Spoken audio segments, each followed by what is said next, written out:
죄를 지어도 형사 처벌을 받지 않은 일명 촉법 소년과 관련해 사회적으로 논란이 끊이지 않고 있는데요. 법무부가 촉법 소년의 기준 나이를 만 14세 미만에서 만 13세로 한 살 내리는 개정안을 밝혔습니다.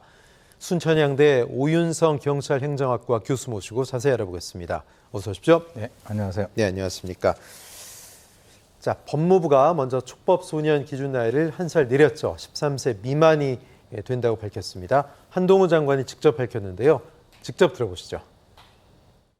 저희는 단순한 엄벌주의나 연령 하향이 오늘 말씀드리는 그 주가 아니라는 점을 말씀드립니다. 소년 범죄자의 교화와 피해자의 보호가 저희가 말씀드리고 싶은 핵심입니다.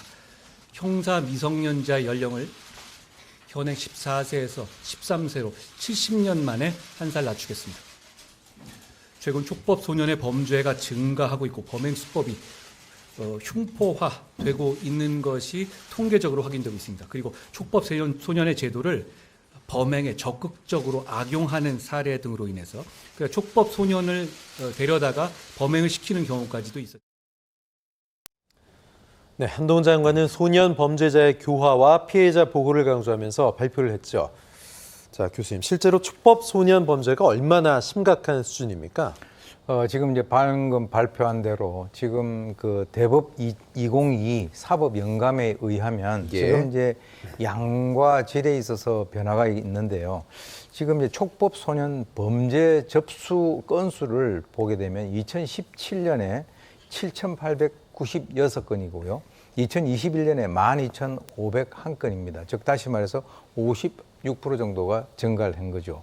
그런데 사실은 우리가 이제 그 청소년들 인구가 점차적으로 감소되어 간다라고 봤을 때는 이거는 굉장히 그것까지 고려를 한다면 더 증가를 한 것으로 이제 볼 수가 있는데요. 2017년에는 청소년들의 그 인구 비율이 전체 한 20% 가까이 됐는데 2021년에는 16% 정도로 감소됐다라고 하는 것이죠. 그리고 이제 이 질적으로 보게 된다 하더라도 이 소년 보호 사건의 주요 죄명별 현황이 있는데요. 거기 보게 되면 뭐 절도, 사기, 폭력 행위 등 처벌법, 폭행, 그리고 도로교통법하고 특히 주목이 되는 것이 성폭력 처벌법을 받는 인원이 한 1,807명 정도까지 되는 거죠.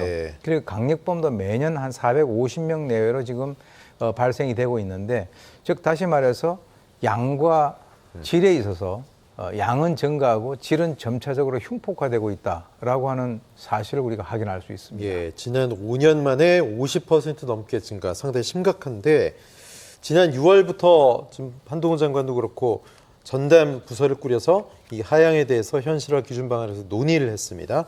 오늘 발표를 했는데 촉법 소년 하향 70년 만이죠. 어떤 의미가 있는 겁니까? 사실 이게 그 12세에서 14세까지 된 것은 1958년도에 만들어진 거고요. 그리고 이제 1988년에 한 번 이긴 있었어요. 뭐냐면 지금 이제 14세는 그대로 놔두고 12세를 10세로 낮췄습니다. 그리고 이제 이번에 이제 2022년에 지금 14세를 13세로 이제 낮추게 되는데 그동안 국민들이 약 한 80% 이상이 소년법 폐지해라. 그리고 이제 그 연령 하향 조정해라. 이렇게 그 꾸준히 얘기를 해왔는데 그 이유는 이 청소년 범죄가 성인 범죄에 뺨치도록 아주 악랄한 것들이 많았었거든요. 지금 이제 기억하시겠습니다만은 이제 2017년에 부산 여중생 사건, 2020년에 포항 여중생 사건 같은 경우는 뭐 무슨 담뱃불로 지지고 그걸 영상을 찍어서 올리고 하는 이런 것들요. 그래 그동안에 실제로 이제 그 왜 이게 바뀌어야 되냐면요. 1950년대에서 왜 그러면 78년 만에 바뀌었냐? 그거는 1950년대에는 살인이라든가 특수강간하는 이런 연령대 아이들이 없었어요. 그러네요. 근데 지금 이게 이제 아까 말씀드린 대로 상당히 흉폭화되고 이제 많이 이제 증가가 되고 있다라고 하는 그런 것인데 실제로 장래 신상에 어떠한 영향도 미치지 아니한다라고 하는 이 소년법의 규정을 이 일부 청소년들이 아주 악용을 하고 있고요.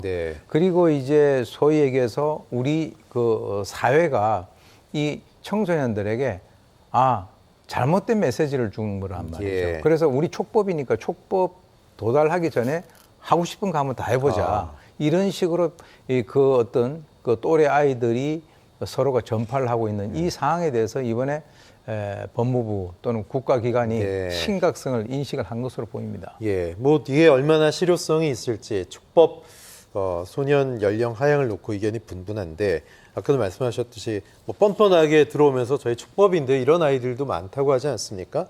청소년 범죄 예방을 위해서 사회적으로 좀 더 우리가 신경 써야 될 부분 단순히 한 살 낮추는 거 말고 뭐 어떤 게 있을까요? 지금 이제 그 사실 이 그 연령 하향 조정과 연관돼서 어떤 분들은 이제 반대를 하시는 분들도 네. 있어요. 그런데 이제 정확히 좀 아셔야 될 것이 뭐냐면 이게 14세 미만에서 13세 미만으로 한 살이 하향 조정됐다고 해서 13세에 있는 소년들이 전부 다 형사처벌 받는 게 아닙니다. 아, 그건 뭐냐면 아까 말씀드렸지만은 예컨대 서울에서 렌트카를 훔쳐가지고 대전으로 갔다가 거기에서 네. 경찰 추적을 피하는 과정에서 오토바이 탄 사람을 쳐서 사망케 한 이런 아이들 같은 경우는 촉법소년이니까 형사처벌을 전혀 할 수가 없는 거죠. 네네. 또 이제 차량 절도를 한 아이들도 또 그 다음날 또 훔치고 또 석방을 하면 또 훔치고 하는 이런 것들. 그렇다면 99% 이상의 청소년들은 지금하고 똑같아요. 왜 그러냐면 이 촉법소년은 보호 처분만 받을 수 있지만은 범죄 소년, 즉 다시 말해서 지금까지는 14세 이상에서 19세 미만까지는 네. 형법 또는 소년법에 의해서 처벌을 받을 수 있거든요. 예. 그러니까 일부 흉악 강력 범죄를 저지른 그런 청소년들의 대상에 대해서만 그렇게 하는 것이지 나머지 99% 이상의 모든 청소년들은 지금까지 똑같이 보호 처분을 갖다 받는다라고 하는 이 사실이 굉장히 중요한 겁니다. 그렇군요.